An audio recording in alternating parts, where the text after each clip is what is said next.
Hi, folks. Professor Kugler here. In this next series of posts, what I'm going to do is simply work through several major sections of the letter to the Romans, highlighting some of its key features, both in terms of things that were important to Paul in his first century historical context and things which are of contemporary relevance to us. Of course, the letter as a whole is of contemporary relevance to us, but certainly some things seem to stand out more prominently than others.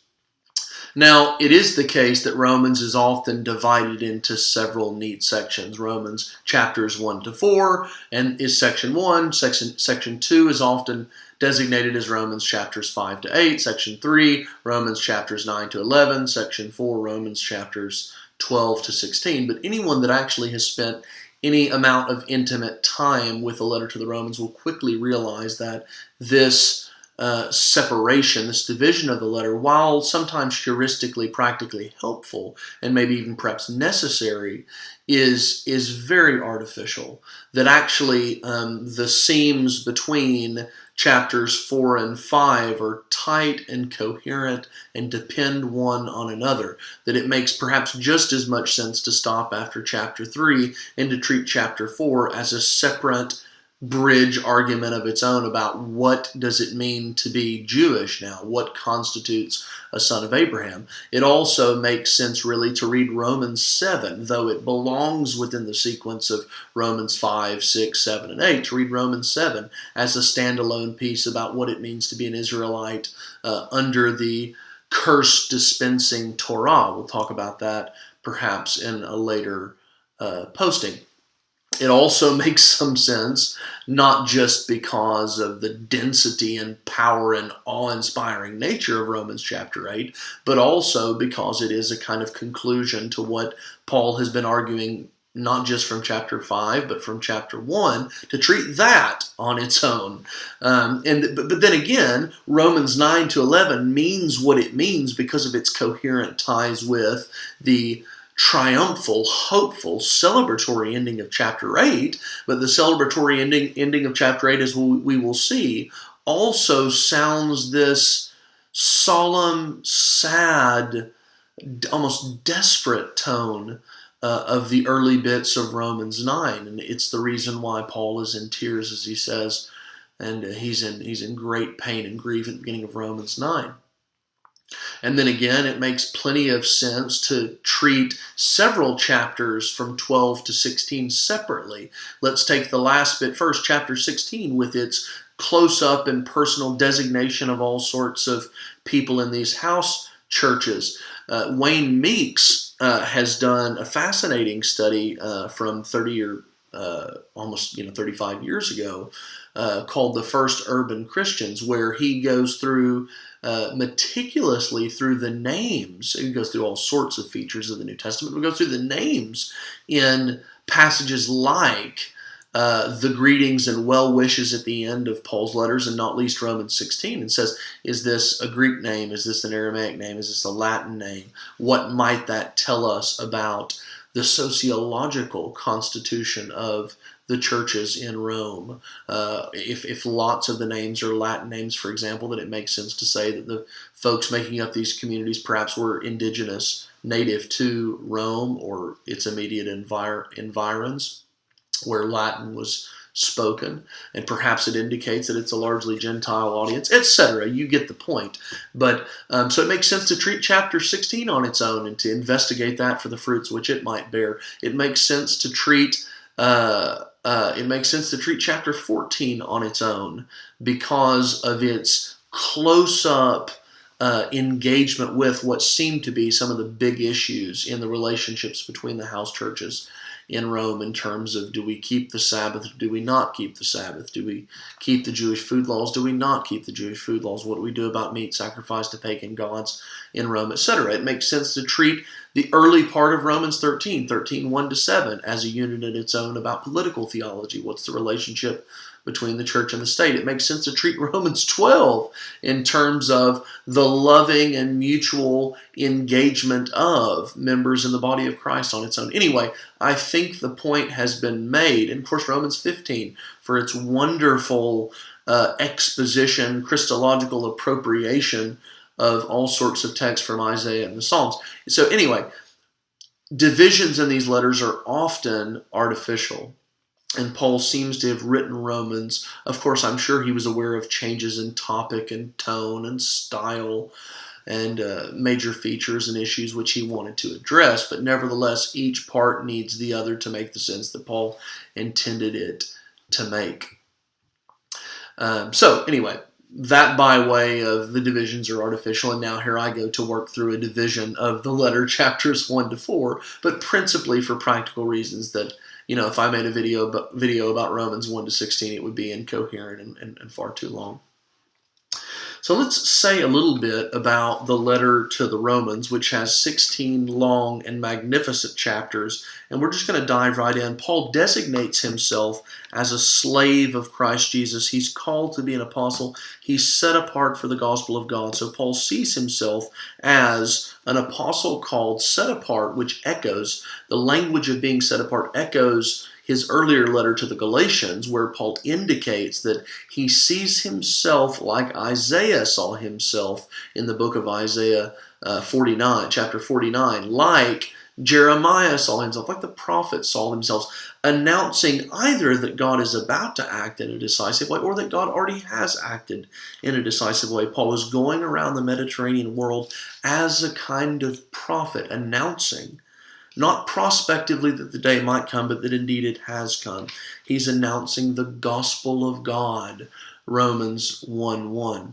The word euangelion, Greek gospel, looks back to the verbal use of that noun, the cognate word in Hebrew. It looks back to that word being used in Isaiah 52 for the good news being announced when you see the beautiful feet of the one who runs with the good news, and it's the message that in Isaiah 52, though God has sent Israel into exile, and though Israel has been cursed for her infidelity to the covenant, that's why she went into exile. God called Israel to be his means of rescuing the world, but she broke the covenant, went into exile. Well, there's a messenger in Isaiah 52 that comes with good news, that comes with euangelion, that comes with the gospel. Paul is a messenger of the final and decisive end of Israel's exile. The day that God rescues Israel from her covenant cursedness, she having paid double for it, as Isaiah 40 says. Then and therefore the day of the announcement of the good news that Israel is coming home from exile, that her and God are getting the covenant back together again, and that she then can be a light to the nations. That's the message of Isaiah. Paul is announcing that that day has come in and through the events concerning Jesus. And I've got to go through this rather quickly because I could spend a week in Romans 1 to 4. And Paul goes on to announce that this is in line with the messianic promises about a coming seed from David. Jesus has been demonstrated Son of God in power. And now Paul wants to announce this message among the Romans, among those that have been called, as he says in Romans 1:5, to the obedience of faithfulness, or to faithful obedience. That Paul is announcing the Isaianic good news. The end of exile has come. God has dealt with Israel's covenant cursedness by, as he says in Galatians, the Son of God taking that curse upon himself and exhausting it. The exile is over. The good news is being announced. But not just for Israel's sake, because remember the point of the covenant in the first place. God was going to bless the nations through Abraham. So Paul is announcing it's time for non-Jews, according to the Isaianic theological and narratival logic, to come in on the blessing. And that's what Paul thinks he's doing. Many people see Romans, so I'm jumping quickly, many people see Romans 1:16 to 17, and I think reasonably so, as the so-called thesis statement of the letter. For I am not Paul, I am not ashamed of the gospel. It's God's power to save for everyone who believes, to the Jew first and to the Greek. So again, the good news, the Isaianic good news from the book of Isaiah, that though Israel had broken the covenant and gone into exile, that she had paid for her sins, according to Paul and the rest of the New Testament, in the crucifixion, death, and resurrection, and the ascension and the heavenly intercession of Jesus, that exilic cursedness and sinfulness had been decisively dealt with. So Paul's not ashamed to announce, even though it's the message of a crucified Messiah, and it is shameful in a sense. Paul has lots of language about crucifixion and shame in the Corinthian correspondence, but he's not ashamed because it actually rescues people, and he's seen it by the Spirit. But he announces this message to everyone who believes, but to the Jew first. One already gets a hint in the early bits of Romans that Paul is concerned to critique a kind of supersessionism among Gentile Christians, that God has written off his faithfulness to Israel. He's written off his faithfulness to the covenant. No, no, no, says Paul. The message was to the Jew first, and then through the Jew to the Gentiles. The message of God's, Romans 1:17, Dikaios Theou in Greek, often translated the righteousness of God. But see, that's not a particularly clear translation. What it means is God's righteousness, his in right standingness, but in right standingness with respect to what? With respect to the covenant he'd made with Israel, to bless Israel and to bless the nations through Israel. God's in right standing with that covenant. He's been faithful to that covenant. And that's what the gospel is indeed all about. I'm not going to say too much about Romans 1:18 to 32, this huge and rich exposition of what happens when humans made in God's image. And there were plenty like this in and around Paul's Roman churches, in the city of Rome itself, that worshipped pagan gods, that worshipped things not the true God, that participated in idolatries and self-services of all sorts, and consequently their very humanness deconstruct. They continued to become less than fully human. And yes, there is explicit mention of homosexual behavior in Romans 1:18 to 32, and we're welcome to talk more about that. I'm not going to focus on that in particular right now. I know that Mike Bird in his commentary will have plenty to say about that. But the problem by the time you get to the, and I do want to say when I say Romans worshiping pagan gods, this is relevant to the word euangelion. The word euangelion was also a word routinely used of the Roman emperors with respect to them.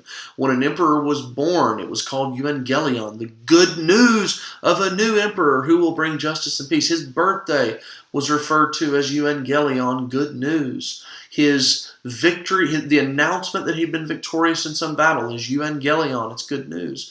So it's not just the Isaianic message of the end of exile for Paul, it's also the confrontative message that the true good news, the true gospel, the true God is unveiled not in Rome's emperor and in his divine pretensions, but in Jesus of Nazareth and his humiliating crucifixion. By the time you get to the end of Romans 1, though, when Paul outlines that basically all humans are an absolute mess and in deep sin, the question presses, and Paul picks up this question right at the beginning of Romans 2. He anticipates a Jew saying, hold on now, I know the whole world is sinful, but we are Jews, we've been called by God, and we've been chosen by God, we've been given the covenant. Are you telling us that we're just like everybody else? Paul picks this up in Romans 2, where he says, but you, O man, are without excuse, you who judge. Who's the one who judges? The Jew staring at the Gentiles, the kind of Gentiles outlined in Romans 1, and saying they're wicked and we're not. Paul says, you judge, but you do precisely the same things. You too, Paul says, though chosen by God, are just like everybody else. And that's the climax of Romans 2:11, really. For there is no favoritism with God because all sinned. And that's the point of Romans 2:12 to 16. So you have those that are not Jews sin without respect to the law. They just dehumanize themselves with idolatry. So they perish apart from the law, but they're still in sin. And then you have Jews who sin in the Torah or with respect to the Torah. They'll be judged by the Torah. But the point is, both Jews and Gentiles, irrespective of Gentile, irrespective of the fact that Gentiles are not judged by the law is for ethnic Israel, they simply perish because of idolatry. Jews perish irrespective of their covenantal election precisely because they broke the covenant. So they're on the same standing, as it were. And that really is the point straight the way through Romans 2:17 to 24. And in 2:25 to 29, Paul picks up, okay, though, if being ethnically Jewish isn't really enough, then what do you need to be right with God? And that's part of what Paul is anticipating a later argument in 2:25 to 29, where he says, well, you know what? Circumcision really doesn't benefit you. It would benefit you if you kept the whole Torah. It would benefit you if you kept the Torah, but if you break the commandments of Torah, your circumcision is as good as not being circumcised. Again, the point is clear. Irrespective of the covenantal election, you are on the same theological footing as everybody else. Why? Because you broke the covenant.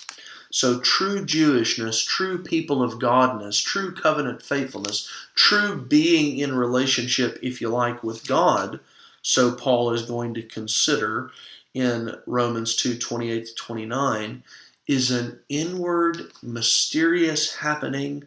Paul says it's the circumcision of the heart by the Spirit in Romans 2:29, which enables a Torah keeping on the other side of human idolatry and Jewish covenant infidelity. What's he talking about?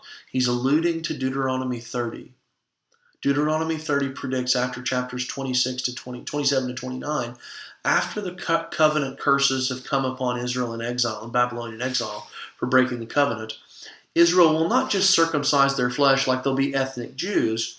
God will do something by the Spirit in the heart and in the mind and transform the constitution, the intellectual and spiritual, deep structural constitution of human beings, so that they then and thence only can be faithful to the God of Israel. And that will not be a matter simply of ethnic Jewishness. It will be a possibility open to all human beings, to the Jew first, and also to the Gentile.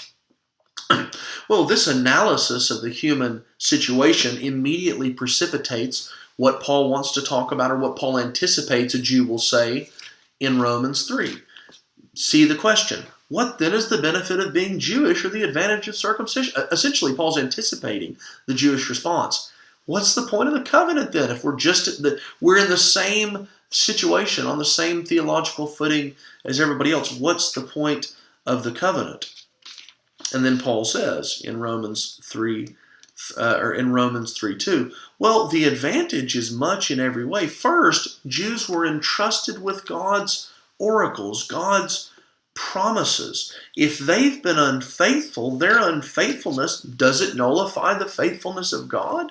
By no means. What's this business about Jews being entrusted with the oracles, the proclamations of God, and though they themselves were faithless, God will remain faithful? What's the point about that? Remember, in Genesis, Israel was not chosen simply to be God's favored pet. They were chosen with a missiological purpose. They were to be the people not just in whom God was present and with whom or upon whom God showed favor, but the people through whom God blessed the nation. They were entrusted with the blessing for the nations. And if they have been unfaithful to the covenant designed to ensure not just their blessing, but the blessing of the nations, does that mean God will just give up on the Jewish covenant? Do you see the historical pointedness of Gentiles in Rome, or perhaps other people, thinking that, well, not that many Jews are joining the movement, certainly not Paul's movement. Mostly Gentiles, God-fearers, sympathizers to the Jewish tradition are accepting what's going on. Maybe God's written the Jewish people off. Maybe he's been unfaithful to the covenant. No, God remains faithful to the covenant, Paul says. And let me show you how. Romans 3:21 to 26. Apart from the Torah, that is, apart from the prescriptions of Torah for ethnic Jewishness, apart from prescriptions for in the Torah about ethnic Jewishness, apart from simply keeping the Torah like Saul of Tarsus was doing and like lots of Jews were doing, apart from simply being a good, faithful ethnic Israelite keeping Torah, apart from all that, Romans 3:21 says, God's covenant faithfulness has been unveiled. Indeed, it was attested to in the Torah and the prophets. They had an idea of what God was going to do. They hinted at it, pointed to it, anticipated it. But it wasn't actually effective or put into operation, except, Romans 3:22, through the faithfulness of Jesus the Messiah for the benefit of those who are also faithful. Now let me explain this. As many modern translations will say, through faith in Jesus Christ for the benefit of all those who also have faith. The tricky part about the Greek is that the expression in Greek, diapistios Jesu Christou, could mean through the faithfulness of Jesus Christ, that is Jesus' own faithfulness, or it could mean through faith in Jesus Christ. There are several reasons why I think it's best to think the Greek means through the faithfulness of Jesus the Messiah. What sense would that make, though, within the larger argument? Though Israel has been unfaithful to her part of the covenant, God himself has not been unfaithful to bless Israel and to bless the world through Israel, not least through exhausting Israel and Israel's covenant curses and the world's deep sinfulness. How has God been faithful to that, though, if all Israel has been sinful? If everyone is sinful, and that's what the Torah teaches, as Romans 1:18 to 3:20 has just said. God has been faithful through one representative, faithful Israelite. Jesus was faithful to God's covenantal purposes. How was Jesus faithful? God, Romans 3:21 to 26 is going to go on to say, and this is a simplification, but it gets the point. Jesus was faithful to God's covenant purpose to take upon himself the curses prescribed in Deuteronomy and lots of prophetic literature, to assume upon himself as Israel's sinless representative the covenant curse which was hanging over Israel, within which mysteriously had been gathered the deep pagan, idolatrous sinfulness of the whole world. Jesus was going to take that upon himself, die under its curse, metaphorically speaking, bury that curse in the ground, raise to fresh life, ascend to heaven as our heavenly intercessor, and inaugurate an eternal day of atonement, such that God is at peace with the cosmos in Christ. That's how God has been faithful, in and through Israel's representative Messiah. But if that's how God's been faithful, it's for the benefit of all those who are faithful. Faithful in and to and through Jesus to the God of Israel. That's the point of Romans 3. And then Paul asks this question in Romans 3:31. Well, okay, fine, but if Gentiles are being included in the people of God, and if you're not caring if they're circumcised or keeping Sabbath or keeping the food laws, are you not rejecting the Torah? Paul says precisely not. We don't reject the Torah, we uphold the Torah. And we'll get to this in a later video. Because Paul thinks, and he says this in Galatians and in Colossians in different ways, the Torah, principally the prescriptions which, circumcision, Sabbath, and food laws, gathered up the people of Israel off to one side as separate and elect, that exclusive electional gathering up to one side purpose was over. It had served its purpose. How had it served its purpose? We'll get there in Romans 5. But the prescriptions of Torah which gathered up exclusive Israel to one place, that time period of salvation history was over. It had served its purpose. So Paul wants to insist, no, we indeed are keeping Torah. We're just at a different stage of the story, if you like. A bit about Romans 4, and we'll have a separate video about Romans 5. So Romans 4, what's the place of Romans 4 within the argument so far? Well, naturally, a Jew will say, if Gentiles are being included in the people of God, and of course there were many Gentiles in the Roman churches who would have resonated with this, perhaps not have had the theological reasoning to justify it. If Jews being included in the people of God are included in the people of God without doing anything to become demonstrably Jewish, circumcision, Sabbath, and food laws again, then, in what sense are they Jewish? In what sense are they really Abraham's children? And just like in Romans 2, 13 and 14 with the reference to Jeremiah, the Torah written on the heart, or 2:28 and 29 with the reference to Deuteronomy 30, the circumcision of the heart, redefining what it means to be a faithful Jew. In Romans 4, Paul wants to redefine what it means to be a proper son of Abraham. You're not a son of Abraham. And Jesus and John and other people, this critique goes back to not the specific features of this critique, but it has earlier rumblings, so to speak, in the Jesus tradition. What it means to be a true son of Abraham is not simply to be ethnically Jewish, but to demonstrate the fidelity to the God of Israel, which was characteristic of Abraham. What specific instance of covenant fidelity does Paul have in mind? Fascinating. Paul has in mind the instance when Abraham paradigmatically demonstrated his fidelity, his faithfulness, by trusting that though he offered up Isaac to death, God, and if Isaac did die, God would nevertheless raise him from the dead to fresh life. Paul sees that moment of Abraham offering up Isaac and believing in the God who raises the dead as characteristic, as an anticipation, as a paradigm, as it were, for coming generations of those who trusted that God, though Jesus had been crucified on a Roman cross and buried in the tomb of Joseph of Arimathea, had nevertheless been raised from the dead. That this crucifixion and resurrection shaped faith was that which characterized both the first covenant member Abraham and his true and proper children. That's the point of Romans 4. We'll pick up in Romans 5 in a later video.